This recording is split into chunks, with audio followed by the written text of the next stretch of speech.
Nellore rural నియోజకవర్గాన్ని రాష్ట్రంలోని ఒక ఆదర్శవంతమైన నియోజకవర్గంగా తీర్చిదిద్దడమే తన లక్ష్యమని ఎమ్మెల్యే కోటంరెడ్డి శ్రీధర్ రెడ్డి స్పష్టం చేశారు. ఇందులో బంక నారాయణరెడ్డిపేట గ్రామంలో సుమారు ₹1,20,00,000 వ్యయంతో నూతనంగా ఏర్పాటు చేసిన 3 ఫేజ్ కరెంటు పనులను ఆయన ప్రారంభించారు. చంద్రన్న వెలుగుల పథకం కింద 11 3 ఫేజ్ ట్రాన్స్ఫార్మర్లు, 4.5 కిలోమీటర్స్ మేర ఎల్టీ లైన్లను ఏర్పాటు చేయడం ద్వారా గ్రామంలోని 2,000 ఇళ్లకు మరియు 77 వాణిజ్య వినియోగదారులకు 24 గంటల నాణ్యమైన విద్యుత్ సరఫరా అందుతుందని ఆయన వివరించారు.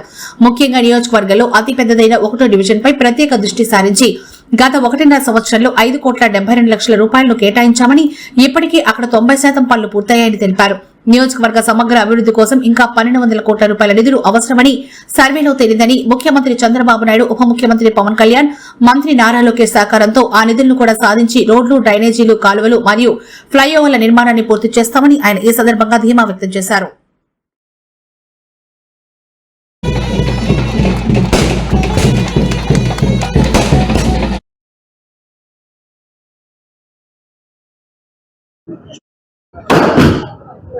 రూరల్ నియోజకవర్గం నారాయణరెడ్డిపేట గ్రామం అతి పెద్ద గ్రామం.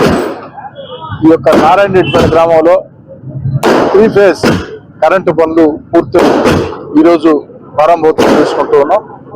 ₹1,20,00,000 వ్యయంతో నారాయణరెడ్డిపేట గ్రామంలో 3 ఫేజ్ కరెంటు పనులు మనం పూర్తి చేసుకోవడం జరిగింది.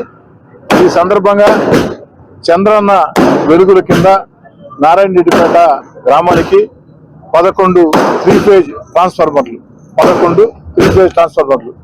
అదేవిధంగా 4.5 కిలోమీటర్లు 3 ఫేజ్ ఎల్టీ లైన్ ఏర్పాటు చేసి మొత్తం దాదాపు 2,000 మంది ఇళ్ల వాసులకి, 77 మంది వాణిజ్య వినియోగదారులకి నాణ్యమైన 24 గంటలు 3 ఫేజ్ కరెంటుని ఈరోజు అందిస్తున్నాం.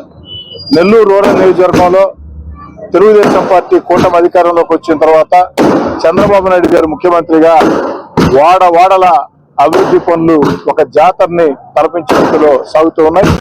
ఇప్పటికే నెల్లూరు రూరల్ నియోజకవర్గంలో అక్షరాల వివిధ శాఖల కింద ₹370 కోట్ల వ్యయంతో ₹370 కోట్ల వ్యయంతో రూరల్ నియోజకవర్గంలో అటు నగర కార్పొరేషన్ కానీ, అటు పంచాయతీలు కానీ, అదేవిధంగా విద్యుత్ శాఖ కానీ, ఇరిగేషన్ శాఖ కానీ, రోడ్లు భవనాల శాఖ కానీ అన్ని కలిపి మొత్తం దాదాపుగా 370 కోట్లు, జాతీయ రహదారుల మీద ఫ్లైఓవర్లు కానీ ఇవన్నీ కూడా.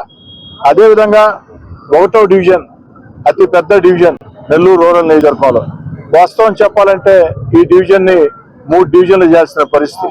ఈ 1వ డివిజన్ కి తెలుగుదేశం పార్టీ కూటమి అధికారంలోకి వచ్చిన తర్వాత అక్షరాల ₹5,72,00,000 ₹5,72,00,000 ఈ 1.5 సంవత్సరంలో తెలుగుదేశం పార్టీ కూటమి అధికారంలోకి వచ్చిన తర్వాత అభివృద్ధి పనుల కోసం వివిధ రకాలు ఏదైతే రోడ్లు, కాలువలు, వివిధ రకాల అభివృద్ధి పనుల కోసం నిధులు కేటాయించి దాదాపుగా 90% పనులు కూడా పూర్తి చేసుకున్నాం. ఇంకొన్ని పనులు సాగుతూ ఉన్నాయి. ఈ ₹5,72,00,000 కాకుండా ఏదైతే ₹1,20,00,000 వ్యయంతో ఈ రోజు 3 ఫేజ్ కరెంటు పనులకి మనం ప్రారంభోత్సవం చేసుకున్నాం. శంకుస్థాపనలు కాదు, ప్రారంభోత్సవం చేసుకున్నాం. రాష్ట్ర ముఖ్యమంత్రిగా చంద్రబాబు నాయుడు గారు ముఖ్యమంత్రిగా ఎన్నికైన తర్వాత చంద్రబాబు నాయుడు గారి ఆశీస్సులతో ఏదైతే నెల్లూరు రూరల్ నియోజకవర్గంలో అభివృద్ధి పనులు ఒక జాతరని తలపించే రీతిలో సాగుతూ ఉన్నాయి. ఇందుకు అన్ని రకాల ఆశీస్సులు అందించినటువంటి ఉప ముఖ్యమంత్రి పవన్ కళ్యాణ్ గారికి, యువనేత నారా లోకేష్ గారికి, పార్లమెంట్ సభ్యులు వేమిరెడ్డి ప్రభాకర్ రెడ్డి గారికి, జిల్లాలో 2 మంత్రులు అటు పొంగూరు నారాయణ గారికి, మానవ రామనారాయణ గారికి, అదేవిధంగా శాసనమండలి సభ్యులు బేదార విజయరావు గారికి, నెల్లూరు నగర కార్పొరేషన్ మేయర్ రూప్ కుమార్ యాదవ్ గారికి అందరికీ ప్రత్యేకంగా ధన్యవాదాలు తెలియజేసుకుంటూ, కానీ చేసింది సరిపోదు, ఇంకా చేయాల్సిన అవసరం ఉంది. నెల్లూరు రూరల్ నియోజకవర్గంలో పూర్తి స్థాయి అభివృద్ధి పనుల కోసం ఒక సర్వే చేస్తే అందులో నెల్లూరు రూరల్ నియోజకవర్గంలో అభివృద్ధి చేయాలంటే మరో ₹1,200 కోట్ల, అక్షరాల ₹1,200 కోట్ల నిధులు అవసరం. దశల వారీగా, అవకాశాల వారీగా ఎన్ని రకాల అవకాశాలు ఇచ్చినా అన్ని రకాల అవకాశాలని మీ కోట స్థానిక శాసనసభ్యుడిగా సాధించి నా శక్తికి మించి ఈ యొక్క ప్రాంతంలో, ఎందుకంటే ఒకే నియోజకవర్గంలో ఒకటికి 3 సార్లు వరుసగా 1కి 3 సార్లు ఒకే నియోజకవర్గంలో భారీ మెజార్టీలతో నన్ను ఎమ్మెల్యే గెలిపించిన దానికి నెల్లూరు రూరల్ నియోజకవర్గానికి ఎంత చేసి తక్కువే, ఆ తక్కువని ఎక్కువ చేస్తూ నా శక్తికి మించి అన్ని రకాల ప్రయత్నాలు చేసి ఆ యొక్క అవకాశాలను సద్వినియోగం చేసుకుని రూరల్ నియోజకవర్గంలో అభివృద్ధి పనుల సాధన విషయంలో రాష్ట్రంలోనే అగ్రగామిగా రాష్ట్రానికే ఒక ఆదర్శ నియోజకవర్గంగా తీర్చిదిద్ది అదేవిధంగా ముఖ్యమంత్రి చంద్రబాబు నాయుడు గారు చేపట్టిన సంక్షేమ పథకాల్ని ఆలోచించి ఎక్కడా కూడా రూరల్ నియోజకవర్గంలో కక్షలు, కార్పణ్యాలు, రాజకీయ వివాదాలు లేకుండా అనేకాల